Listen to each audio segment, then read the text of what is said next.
औज़ुबिल्लाहिमिनश्शैतानिर्रजीम बिस्मिल्लाहिर्रहमानिर्रहीम अल्लाहुम्मा सल्ली अला मुहम्मद व आलिहि व इत्रतिहि बिअदद कुल्लि मालूमिल्लाह का। अस्सलाम वालेकुम स्टूडेंट्स। मेरा आज का लेक्चर एक्सरसाइज नंबर 3.2 स्टूडेंट हम कर रहे थे। क्वेश्चन नंबर 8 आज हमने स्टार्ट करना है। इस लेक्चर में मैं कोशिश करूंगा कि क्वेश्चन नंबर 8 और क्वेश्चन नंबर 9 दोनों को कंप्लीट कर दिया जाए। क्वेश्चन नंबर 8 के 2 पार्ट्स हैं, क्वेश्चन नंबर 9 के 4 पार्ट्स हैं। क्वेश्चन नंबर 8 का पार्ट 1 आपके पास दिया हुआ है find dy by dx। x आपके पास दिया हुआ है a sin of t comma y is equal to cos a t. अब क्वेश्चन की तरफ आते हैं। सॉल्यूशन यहां पर स्टूडेंट ये चेक करें कि ये x दिया हुआ है तो यहां पे एंगल जो है वो t है। इसका मतलब ये हुआ कि इसकी डेरिवेशन जो मैंने फाइंड करनी है वो विद रिस्पेक्ट टू t करनी है। तो आप लिखेंगे क्या, differentiate with respect to t। Student आपके पास बन जाएगा dx by d t is equal to, एक कांस्टेंट के तौर पे अगर मैं डायरेक्टली बाहर ले लूं तो बन जाएगा d by d t sine of t।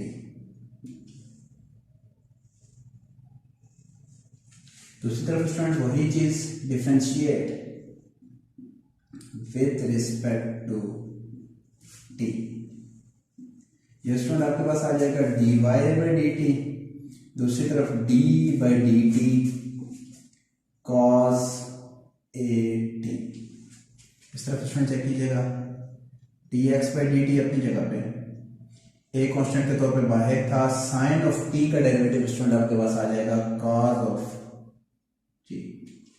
ये आपकी एक साइड कंप्लीट हो गई है। इस साइड पे आते हैं, dy by d t student अपनी जगह पे कॉस ऑफ ए टी का डेरिवेटिव लें तो वो स्टूडेंट आपके पास आता है minus sine of a t. अब दोबारा डेरिवेशन हम लेते हैं स्टूडेंट एंगल की, तो यहाँ पे एंगल आपके पास दिया हुआ है a t, d y by d t student अपनी जगह पे माइनस साइन ए टी अपनी जगह पे, ए को ऐसा कांस्टेंट बाहर ले लें, T D T by d T derivative student आपके पास 1, तो आप इसको लिख सकते हैं dy by d t is equal to minus a sine of a t. अब चेक कीजिएगा स्टूडेंट, मुझे वैल्यू फाइंड करनी है dy बाई डी एक्स की, लेकिन यहां पे मेरे पास दिया हुआ है dx बाई डी टी और dy बाई डी टी। तो आपके माइंड में आया होगा, हमने पढ़ा था chain rule, chain rule apply कर देंगे।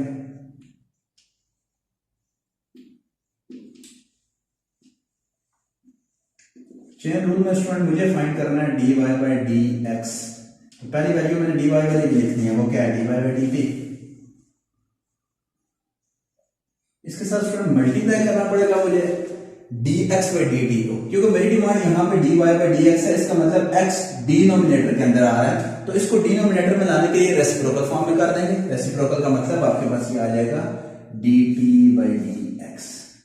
तो स्टूडेंट ये आपके पास आएगा dy बाई डी एक्स, जो वैल्यू मुझे फाइंड करनी है।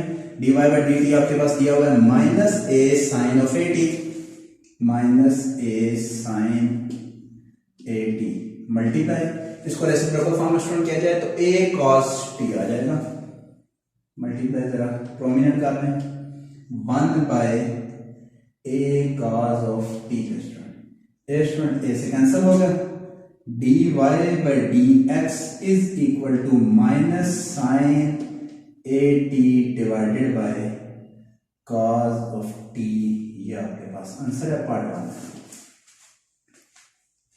पार्ट 2 की तरफ आते हैं। स्टूडेंट पार्ट 2 आपके पास फाइंड दोबारा dy बाई डी एक्स ही करना है। x आपके पास दिया हुआ है a into cos of t plus sign T, y आपके पास दिया हुआ है a into sine t minus T cos of T. Start करते हैं स्टूडेंट। इसको स्टूडेंट दोबारा आपके पास एंगल जो दिया हुआ है t दिया हुआ है, इसका मतलब विद रिस्पेक्ट टू t ही डेरिवेट करना है। तो आप यहां पे क्या करेंगे, differentiate with respect to t। Student ये आपके पास आ जाएगा dx by d t, constant को बाहर ले d बाई डी टी लिखने के बाद cos of t plus sign of t लिखें। dx by d t student अपनी जगह पे, a अपनी जगह पे, डेरिवेटिव दोनों के साथ सेपरेट कर दें, d by d t cos of t plus d by d t sine of t। D x by d t student अपनी जगह पे, ए अपनी जगह पे, कॉज ऑफ टी का डेरिवेटिव आपके पास आ जाएगा माइनस साइन ऑफ टी, दोबारा जब एंगल का डेरिवेटिव लेंगे तो D T by d t student one आधा लिखने की जरूरत नहीं है, प्लस साइन का डेरिवेटिव स्टूडेंट आपके पास आ गया, कॉज ऑफ टी, टी का दोबारा से डेरिवेटिव लेंगे वन आएगा, लिखने की जरूरत नहीं है। एक स्टेप और कर लेते हैं, d y by d t is equal to a, इसको रीअरेंज कर लें तो आपके पास cos of t minus sine of t आ जाएगा। दूसरी साइड पर आते हैं student, differentiate with respect to t, ये स्टूडेंट आपके पास आ जाएगा d y by d t is equal to, constant को डायरेक्टली बाहर ले लें तो d by d t into sine t minus T cos of t, d y by d t student अपनी जगह पे, ए अपनी जगह पे, डायरेक्टली अगर इन दोनों को सेपरेट डेरिवेटिव लें तो आपके पास आ जाएगा d by d t sine of t minus d by d t t cos of t, d y by d t student अपनी जगह पे, ए भी अपनी जगह पे, साइन टी का डेरिवेटिव स्टूडेंट आ गया कॉज ऑफ टी, यहाँ पे स्टूडेंट एक बात को ध्यान में रखिएगा, ये आपके पास मल्टीप्लाई हो रहा है, इसका मतलब ये हुआ कि यहाँ पे प्रोडक्ट रूल अप्लाई होगा, तो प्रोडक्ट रूल आपके पास क्या था, स्टार्ट करते हैं, पहली वैल्यू अपनी जगह पे, सेकंड वैल्यू का डेरिवेटिव प्लस सेकंड वैल्यू अपनी जगह पे, फर्स्ट वैल्यू का डेरिवेटिव, तो d y by d t student अपनी जगह पे, a cos of t minus t अपनी जगह पे, कॉज ऑफ टी का डेरिवेटिव स्टूडेंट आपके पास आ गया minus sine of t, t का डेरिवेटिव दोबारा से वन आएगा, लिखने की जरूरत नहीं है, प्लस कॉज ऑफ टी अपनी जगह पे, D T by d T one, वो भी आपको यहाँ पे लिखने की जरूरत नहीं है। नेक्स्ट स्टूडेंट,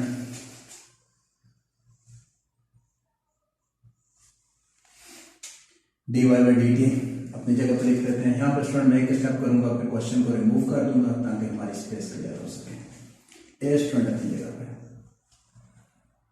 कॉस अपनी जगह पे, minus minus minus plus t sine of t आ गया, टी साइन ऑफ टी, ये student minus plus minus cos of t, ये स्टूडेंट दोनों कैंसिल हो गए तो आपके पास आ गया d y by d t is equal to a into t sine of t, which means dy by dt is equal to at sin of t के। यहाँ पे स्टूडेंट आप चेक कीजिएगा, आपके पास dy by dt आ गया, sorry यहाँ पे dx by dt था, dx by dt मुझे यहाँ पे मैंने फाइंड कर लिया, ये dy by dt फाइंड कर हो चुका है। आपको फाइंड करना है dy by dx, तो दोबारा से मुझे चेन रूल अप्लाई करना पड़ेगा, तो चेन रूल अप्लाई करने के लिए मेरे पास स्पेस नहीं है, इसको मैं रिमूव करूंगा, सिर्फ दो वैल्यूज दिखा रहने दूंगा।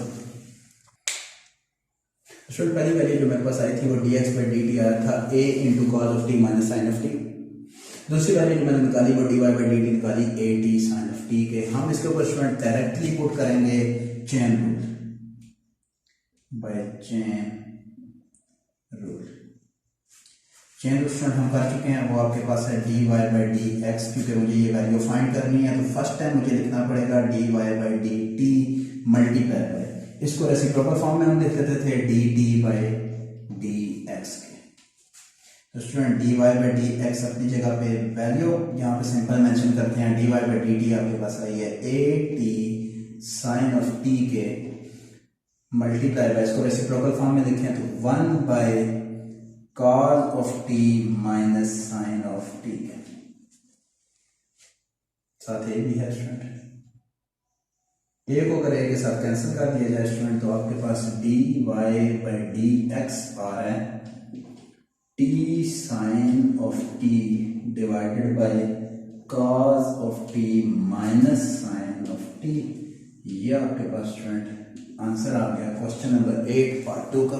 क्वेश्चन नंबर 9 की तरफ आते हैं स्टूडेंट। क्वेश्चन नंबर 9 आपके पास लिखा हुआ है डिफरेंशिएट पार्ट 1 है sine cube x with respect to sine x raise to power 3। यहां पर स्टूडेंट माइंड में रखिएगा कि इसको मैं कोई किसी ना किसी वेरिएबल के इक्वल लूंगा और इसको भी किसी ना किसी वेरिएबल के इक्वल लिया जाएगा। फिर पहली वैल्यू को दूसरी वैल्यू या फिर पहले वेरिएबल को दूसरे वेरिएबल के लिहाज से डिफरेंशिएट करना है। लेट करते हैं स्टूडेंट। इसको आप सपोज कर लें y कह दें, y is equal to sine cube of x। इसको स्टूडेंट आप y z कह दें, z is equal to sine x cube.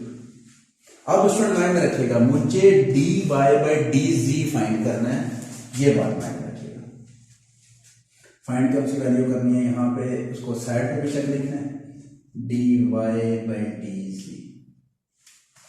ये वैल्यू फाइंड करनी है। दोबारा प्रोसेस बिल्कुल क्वेश्चन नंबर 9 की तरह same process, chain rule apply होगा, चेन रूल के बाद आपका आंसर आ जाएगा। Differentiate with respect to x, क्योंकि एंगल आपके पास x है। यहां पे एक और बात मैंने आपको लास्ट लेक्चर में बताई थी कि जब फंक्शन की पावर आती है वो होल की पावर आती है। इट्स मीन मैं यहां पे लिख सकता हूं dy by d x, sorry dy by d x, d by d x sine x whole raise to power 3। तो ये स्टूडेंट आपके पास आ जाएगा dy by d x is equal to, power rule apply करें, पावर पहले sign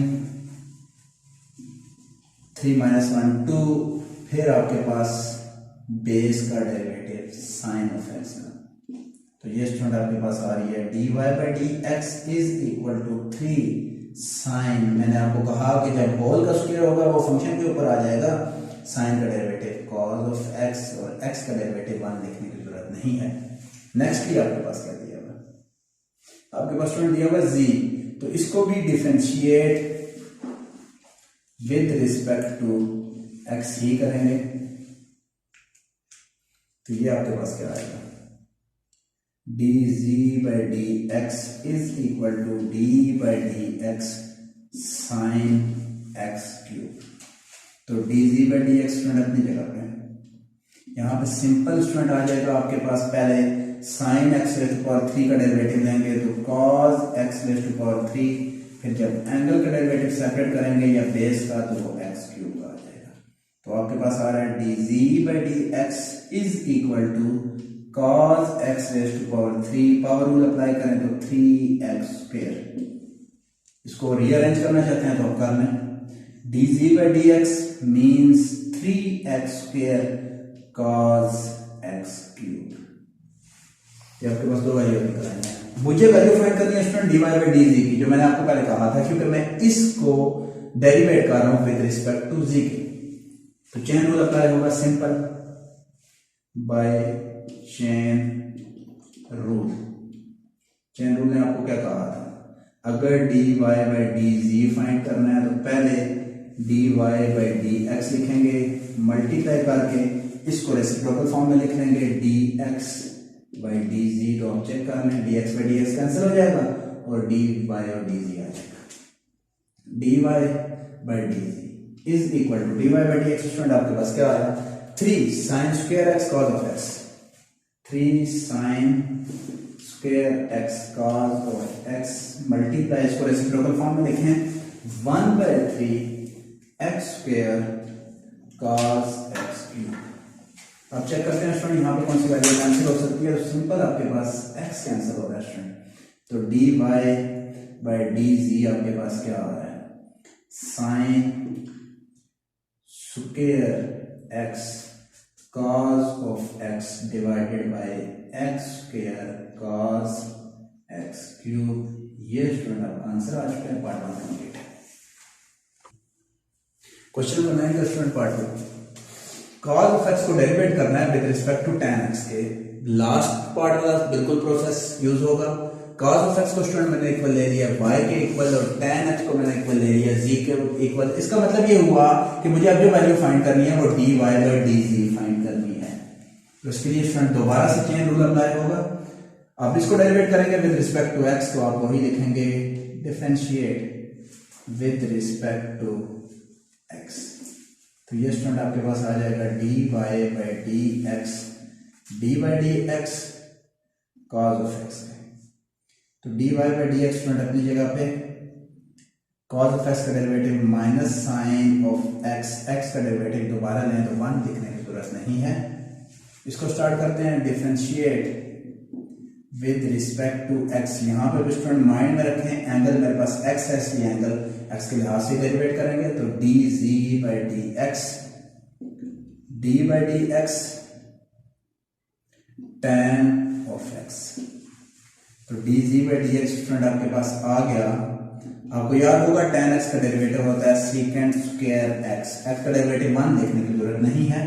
अब dy by d x भी स्टूडेंट फाइंड हो चुका है, dg बाई डी एक्स भी मुझे फाइंड करना है, dy बाई dg। तो चेन रूल अप्लाई कर देंगे by chain rule. Chain rule ने आपको क्या कहा था? चेन रूल ने कहा था कि मुझे जो वैल्यू फाइंड करनी है वो लेफ्ट साइड पे लिखेंगे, जो वैल्यूज दी गई हैं वो आप राइट साइड पे लिखने की कोशिश करेंगे, उसकी अरेंजमेंट चेंज करने के बाद रेसिप्रोकल फॉर्म में dx by dz, dy by dz अपनी जगह पे, dy बाई dx स्टूडेंट आपके पास आया minus sine of x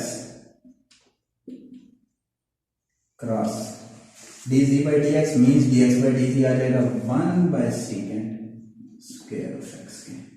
dy by dz student अपनी जगह पे, माइनस साइन ऑफ एक्स अपनी जगह पे लिखेंगे student, second square x means cos square x भी आप लिख सकते हैं। तो यहां पे आप लिख रहे हैं कॉस स्क्वायर एक्स। तो मतलब आपके पास वैल्यू आ गई d y by d g is equal to minus sine of x cos square x.